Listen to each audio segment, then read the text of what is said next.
Kung kayo po ay isang OFW dito sa Dubai, pwede po kayong mag-online booking appointment dahil online na po lahat ngayon.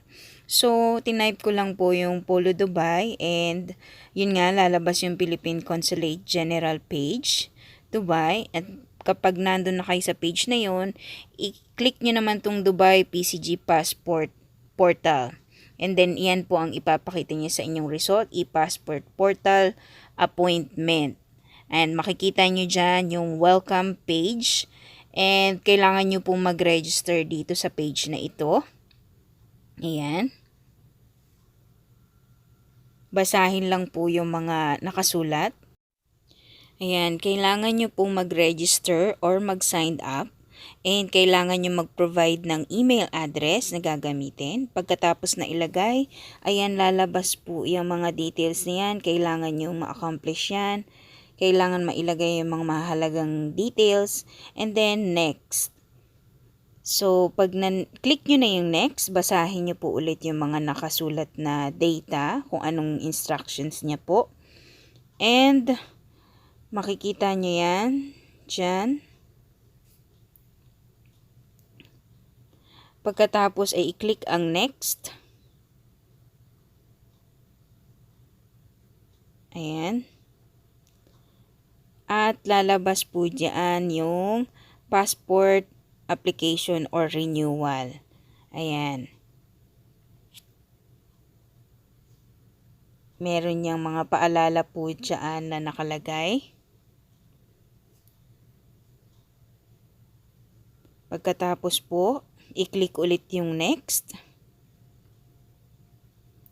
At lalabas na po yung calendar kung saan po kayo ang mag-select ng oras kung kailan kayo pupunta.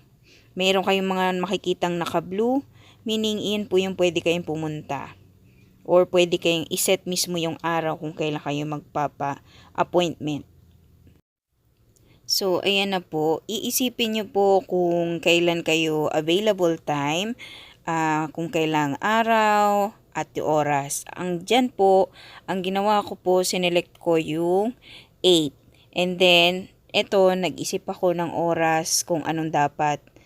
11:30 a.m. ba or 12 p.m. Kasi, iniisip ko yung biyahe ko pa, yung oras. So, yung travel time ko pa, kaya medyo nag-aalangan ako. Ayan. So, binasa ko ulit. Ayan. 8 po yung sinelect ko, October 8. And then, una kong sinelect is 11:30 a.m.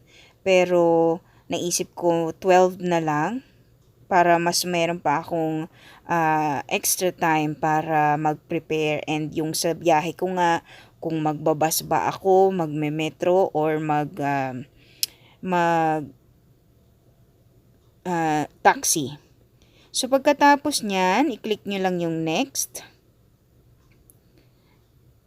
Ayan, lalabas po yung meron pong details doon na kailangan nyo pa ring i-filled up, i-accomplish, and then again, save, and then wait. Ayan, lalabas na po yung mga reminders, yung name of applicant, and yan, yung may mga paalala.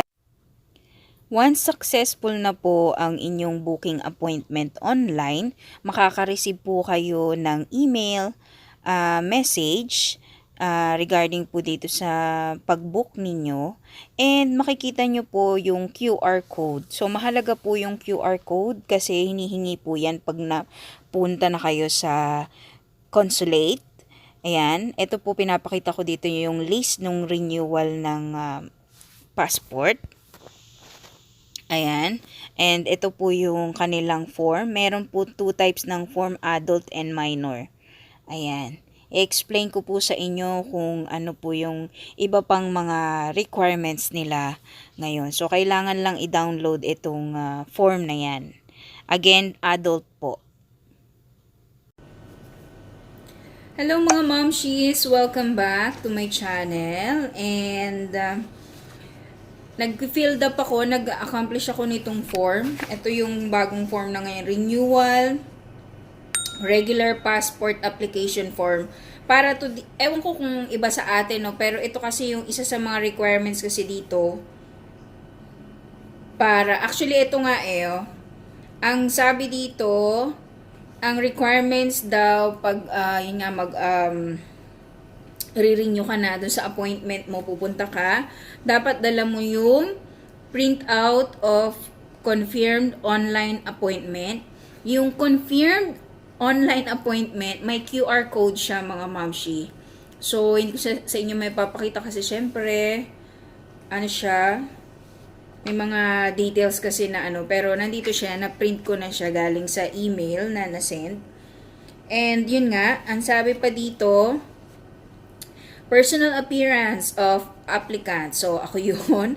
Original passport. So, meron na akong requisition form na napirmahan na ng aking boss. Ayan, accomplish ko na rin siya. Napakita ko na yata yun nung kagabi ko sa inyo. Film ako. So, kukunin ko siya the next, I'm not sure kung tomorrow or sa other day na lang. Basta bago sa kasi next week na yung, next week na yung schedule ko yung appointment ko. Buti nga maaga kasi natatakot ako baka baka, alam mo yun, loaded ba? Parang loaded yung appointment. And then, accomplished e-passport application form. So, ito nga yun. Renewal, regular passport application form. Kasi, merong merong dalawang type Merong for adult, merong for minor, yun. And then, photocopy of passport data page. Passport data page. Yung front siguro yun, yung kung saan nandun yung image mo. 2 copies. Tapos yung visa page. Naku, dapat pala i-ready ko to. Yung visa page. And then, yung pala hanapin ko mamaya. Ano ba yan? And then, other documents that may be required for by the processor. That is, PSA or NSO birth certificate. Pero may mga rules to, mga moms, 'di ba? Kung updated kayo sa mga news, renewal lang naman So wala namang i-amend sa sa data ko. So no need for for Philippine tong PSA ngayon? Statistics Authority, ano ba yung ibig sabihin ng dating NSO? Ayun, yung birth certificate. So, ito na siya. Yan, fill upan ko na siya. Yan ang dadaling ko pagdating doon. So, kailangan ko palang i-ready yung maghahanap ako kasi meron pa akong mga natabiyatang photocopy ng passport data page. Ayan, 2 copies pa ang kailangan. So, marami palang dadalhin. Dati naman hindi ganon. Pero wag sanang ipilit yung PSA birth certificate kasi wala namang babaguhin. Nasa rules naman na yun. Actually, meron nga akong print nun yata May nakalagay naman dito. Teka lang. May nabasa ako Wait. Ayan. Additional supporting documents that may be required as necessary, such as photocopy of PSA NSO marriage contract for married women. Ay, ganun. Birth certificate for applicants with incomplete place of birth. Oh? And PSA NSO birth certificate for applicants with foreign sounding family names. Wait lang. Additional supporting documents that may be required as necessary, such as photocopy, okay, of PSA or NSO marriage contract for married women. Ooh, marriage contract. Ooh. Kailangan ko pala tong i-check mamaya. Ano ba yan? Kailangan pala ng photocopy. So, haglapin ko na yung marriage contract namin ni Dada at saka yung marriage contract hinihingi Ayan And then, NSO or NSO/PSA birth certificate for applicants with incomplete place of birth in old passport. Okay. So, para makasigurado, dadalhin ko na lang pala yung birth certificate ko. Tsaka yung, kaso hindi kasi PSA yun eh, na NSO pa yun eh. At saka yung marriage certificate ko. So, ito kasi yun mga mamshi eh. Pero sa kasi, ewan ko kung same ng format. Pero ito, wala namang masela yan. Yun nakita ko dun sa kasama sa email. So, ayan may mga pa siya, may mga note, ayan, mahaba. Yung mga halimbawa, machine readable passport, issued in the year 2007, green passports, mga ganon, brown passport, maroon passport, for married women who would like to use their married name. Ayun nga. Marriage contract in security paper SECPA issued by the Philippine Statistics Authority. Transcribed marriage contract from the LCR is required when entries in PSA marriage contract are blurred or unreadable. Report of marriage duly authenticated by PSA if married abroad. Ano ba yan? Pag mga ganitong anik-anik, medyo na ako kasi parang complicated naman. Renew lang naman eh. Bakit kailangan pa na marriage contract daw. For married women who would like to use their married name. Kasi magpapa-amend. Who would like to use their married surname. Magpapa-amend. Ako naman nandun na yung pangalan ko sa passport.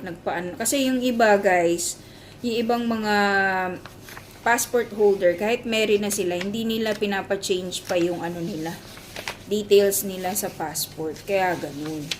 Kumbaga yung single name pa rin nilang ginagamit nila. Anyway, so ito na, mag-fill up na ako. Actually, may sinimulan na ako. Itutuloy ko lang. Kasi dito mas maayos ang mga kapagsulat. Did you ever lose your PH citizenship? No, I didn't lose it. No. Are you currently a citizen of another country? Citizen daw eh. So no. Yeah, hindi ako citizen. I'm not American citizen. Are you currently a citizen of another country? Yes or no? No. If yes, from what country? Okay, so wala naman. Have you served in any foreign military? No. Okay, so yun yung mga tanong dito mga mamshi. Siyempre yung last name, first name, middle name, or maiden last name. Tapos yung gender, yung birth date, civil status, by birth, how did you acquire Philippine citizenship, ayan, pati yung place of birth, tapos present address, home address, where do you wish your passport to be delivered, email address, okay. Okay, so yun lang mga mamshi kasi yung iba na ko na fill upan ko na a while ago. So i-accomplish ko, tatapusin ko lang kasi gusto ko hindi ako naiilang dahil nga alam ko nag-film ako, kailangan ma-accomplish ko to na maayos. So yun lang, balitaan ko na lang kayo dun sa pag nakuha ko na yung pag nandun ako mismo sa consulate para mag process ng aking ng renewal ko. Sana smooth lang ang mangyari. And yun, kukunin ko yung passport ko eh. Hindi ko alam kung ako kukuha o ipadadala dito. Hindi ko alam. Pero yun lang for now, mga Mamshies.